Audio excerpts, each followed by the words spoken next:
It's been a few years since we've seen a new entry in the Flatout series, and the last one that came out was received rather poorly. But now we have Flatout 4 Total Insanity. But does this game end up making it to the finish line in one piece, or does it just crash and burn spectacularly?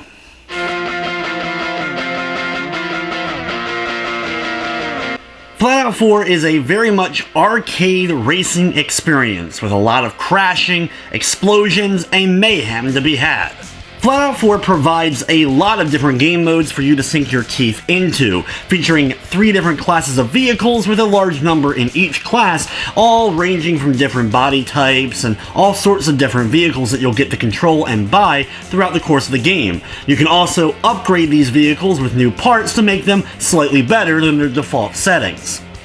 The main single-player campaign mode has you going through all 3 classes, featuring different cups and different challenge style of races throughout, starting off with the lowest class and of course slowly working your way up.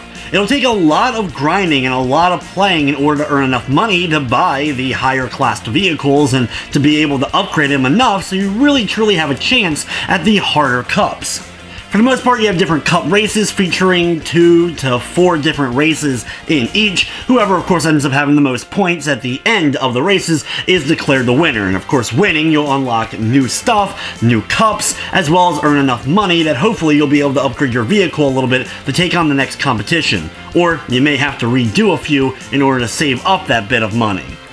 Along the way, you'll also be unlocking time trials for certain tracks, which if you're able to complete, you'll earn more money, and the same goes for the Demolition Derby style arena battles, where it's you and all the other vehicles in a small setting, and whoever's the last car standing is the winner. Outside of campaign mode, there's also the Flatout mode. Here you'll have a variety of different challenges to take on. These range from the different styles of play modes to also the mini-games being thrown into the mix as well.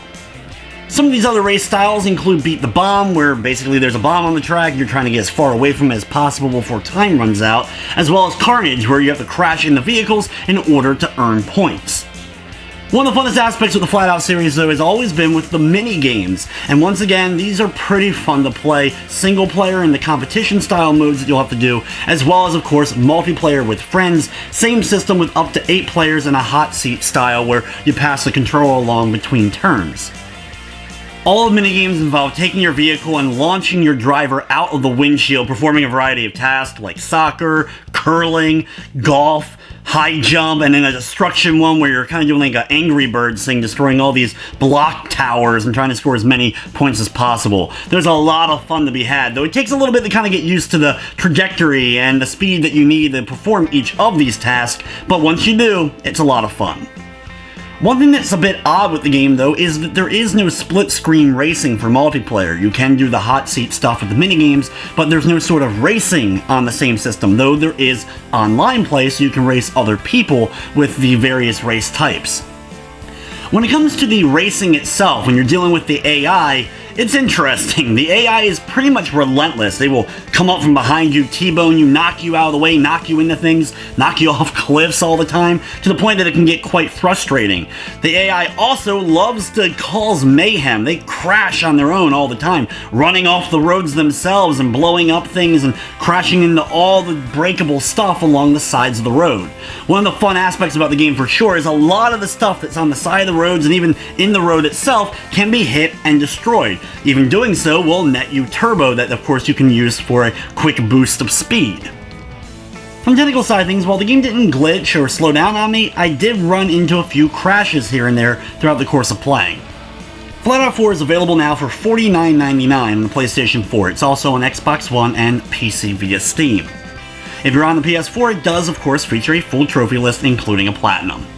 Overall, Flatout 4 is a much better experience than Flatout 3, that is for sure. There is a decent amount of modes, though the championship single-player mode can get a bit boring and tedious as you make it farther in.